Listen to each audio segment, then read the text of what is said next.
case of the three children of an aspiring MCA in Kapsoya has made headlines. And yesterday, the family of James Ratemo Nyambane, an aspiring MCA, denied that a family feud over property was what led to the murder of the three children. The three boys were found murdered and their bodies dumped in River Nzoia. And so far, only one suspect, Enoch Onsase, an uncle to the three children, has been arrested in connection with the three murders. Our reporter Elvis Kosgei has been closely following up this story and now joins us with an update on just how far the investigations have come of the three murders. Elvis, good afternoon. What is the latest from this particular case? Good afternoon, Akisa. And currently at Kapsoya Ward, the family is meeting with different people, family members, all the way from Kisii, just to deliberate. And also the plans are underway for the post-mortem, and also the family will communicate the course of the week, the date on which they will conduct the burial ceremony. But so far we are told that special team of CID officers from Nairobi have already been dispatched into the region just to conduct investigations on that matter. Also, what I can report is that the OCPD of Eldoret East, that is Adamson Furaha, he said that the charges have been amended from abduction to murder. And let's bring in our senior reporter of the Standard, Michael Olinga, just to paint us a picture of the series of events that we've witnessed. Just talk to us about these intrigues that has been surrounding the murder of the three children of one James Ratemo. Actually, there have been a number of theories that have come up since the children disappeared. That was last Saturday, because they disappeared a few meters from their home. They were headed to church. What the family says that the children left just a few minutes ahead of their mother. They met their cousin, who is called John, just outside the compound. And as John was walking with them to Eldoville SDA Church, which is their local church, the young boy, who is 11 years, met with their uncle, the brother to the father, who's been arrested, Mr. Enoch Onsase. And the young boy says that the uncle told him he's not the one who usually takes the children to church and asked him to run to church. He'll bring the younger boys to church. But when the mother arrived in church, he could not find the children. Efforts to trace where the children were futile. And they tried to call the uncle and ask him, we were told that you're the one who was with the children, but the brother to Mr. Ratemo actually disputed having been with the children. The witness statements from the young boy at the Eldoret East Police Station is that he was the one who took the children from him.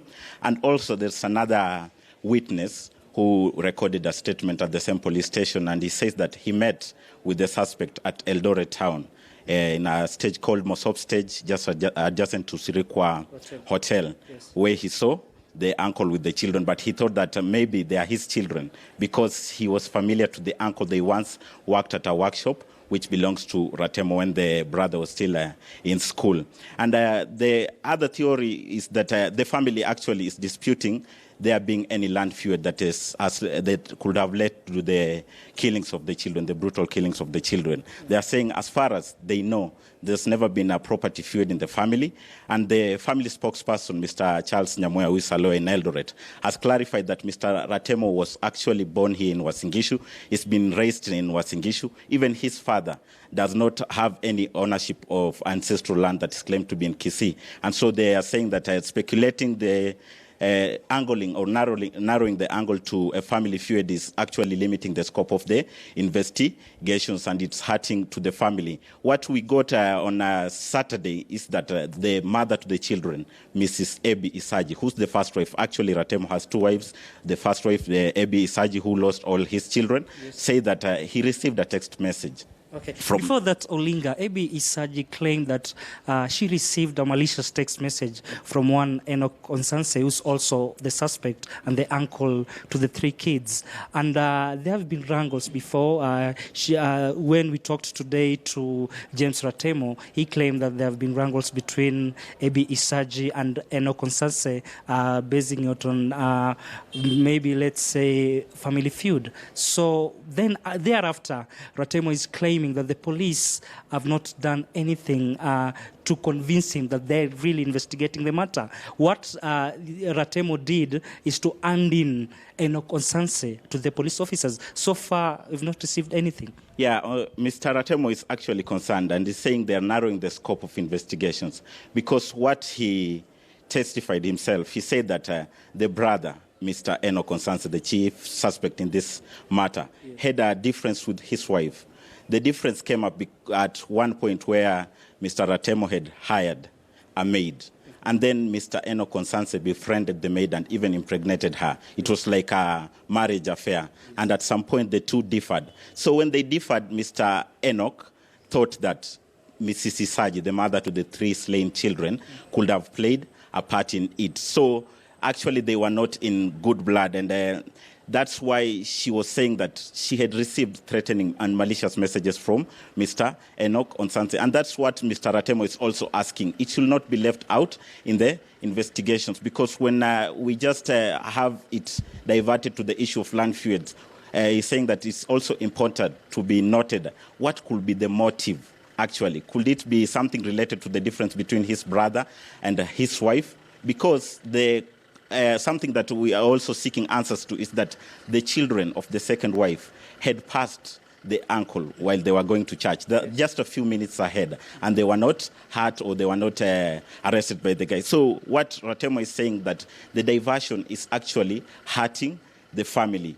What he really wants at the moment is that proper and clear investigations be done because he's saying the basis of the investigation should begin from the phone because he's saying that the scheme looks to be well planned and many people could have been involved into the abduction and even the killings of the children. So he wants the racket to be broken down, the chain of those that could be involved to be broken down so that even as they plan to bury the children, the only relief that is looking up to is that I'll be able to know what killed my children and what could be the motive. So he wants the investigations to be broadened in that scope, that those people that could be involved, because he's saying his brother does not have a car, he doesn't have a motorbike, and they're suspecting those children should have been carried because it's 50 kilometers away where the bodies were found. And he's saying that those bodies looked like they had been dumped there just a few days, either Monday or the same Tuesday when the first body was retrieved. Remember, he also mentioned that Onsanse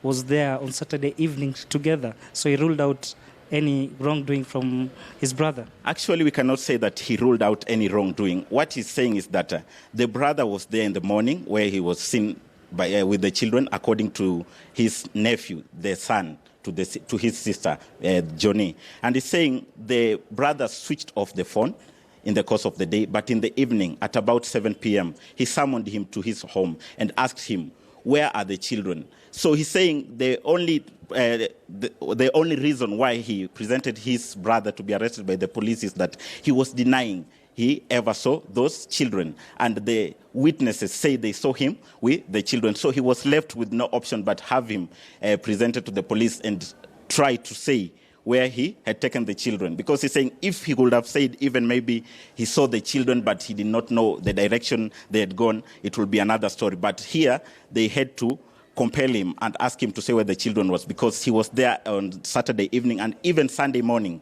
he had called him to his house and asked him where the children was because he gave him an ultimatum. He told him, you go and sleep and tomorrow morning tell me where the children are because you are seen with the children. So when he failed to do so on Sunday, that's when he presented him to the police officers. And also the second witness is the one who presented them to the police officers. So he's calling on the police officers to investigate even his phone because he's saying that could be the basis of everything. It's something that could have been planned over the phone, and investigations into the phone and the contacts, the conversations that took place could be a good lead into what actually led to the brutal killings of the young children. Okay.